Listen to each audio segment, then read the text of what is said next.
Thanks for joining us on the Midday News. We begin this hour with the state of security in the country. 30 police personnel have been killed in various bandit attacks in Taraba State. This was disclosed by the State Police Command during an interview with TVC News. Correspondent Owolabi Adenusi filed in this report.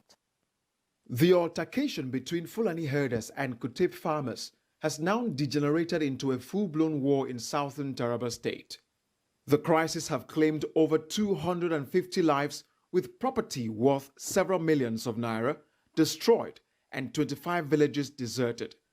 This crisis had also resulted in the infiltration of the state by Fulani marauders, who have taken over the forest in the southern senatorial district, killing innocent citizens at will. Actually, over 3 months ago, we have received massive and aggressive attacks from Fulani and bandits.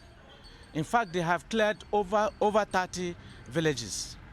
The State Police Command is counting its losses as many of its personnel have been cut down in the battle to restore peace in the troubled areas. We lost some of our men, like 30 in Takum. We lost one of our own men there when there was an attack, and eventually military suffered greater losses than us.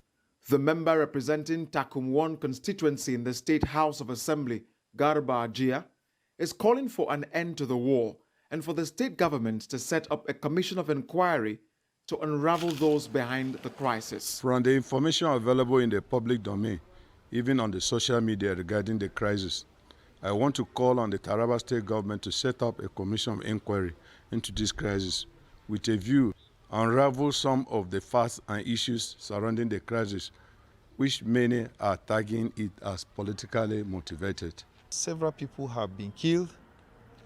Many have lost their properties, and several of the villages around there are deserted. This is very unfortunate.